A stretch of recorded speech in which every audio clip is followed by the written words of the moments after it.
Terima kasih Anda masih bersama kami pemirsa menelisik kisah Masjid Tua Jejak Syiar Islam Imam Lapeo, sosok ulama termasyhur dari Tanah Mandar.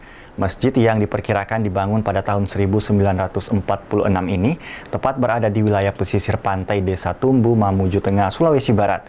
Namun sayangnya saat ini masjid tidak lagi difungsikan oleh warga, namun hanya dijadikan sebagai objek wisata religi. Sementara untuk ibadah, warga mendirikan masjid dengan kapasitas lebih besar yang dibangun tidak jauh dari Masjid Tua peninggalan zaman Imam Lapeo.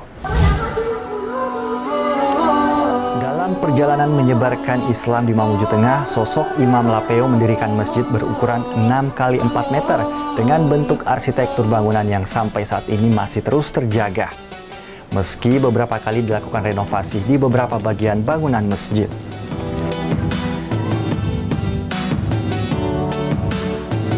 Menurut warga sekitar, masjid dibangun oleh para ulama terdahulu ini dengan berbahan dasar olahan kulit kayu, dicampur dengan kapur batu karang, yang dipercaya menjadi perekat material bangunan.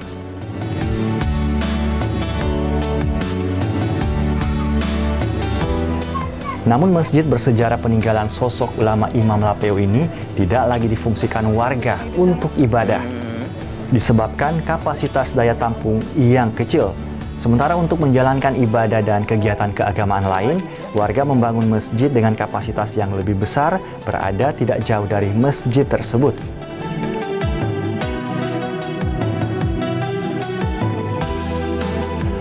Meski bentuk bangunan masjid masih terjaga sampai saat ini, namun telah beberapa kali dilakukan renovasi.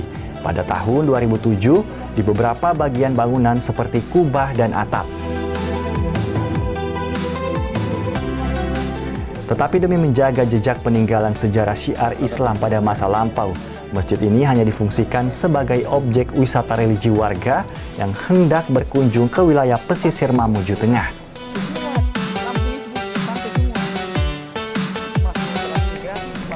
Diharapkan jejak syiar Islam sosok ulama dari Tanah Mandar ini dapat menjadi pengingat untuk para generasi di masa datang. Atas perjuangan para ulama terdahulu dalam menyiarkan Islam hingga ke pelosok desa dan membangun masjid meski dengan segala keterbatasan. Ya, yang saya pernah dengar dari orang-orang tua yang ada di sini, ini bahan dasarnya juga memang terbuat dari batu, kemudian pasir, tapi dia tidak menggunakan semen, ya, seperti di alam modern ini. Karena ini masjid adalah masjid yang peletakan batu pertamanya itu dilakukan oleh Al-Mukarram, Indung Guru Imam Lapeo, itu dulu yang pertama meletakkan batu pertamanya. Namun saat ini terlihat kondisi beberapa bagian bangunan masjid mulai mengalami kerusakan. Pemerintah setempat diharapkan bisa segera melakukan perbaikan. Dari Mamuju Tengah, Wahid, iNews melaporkan.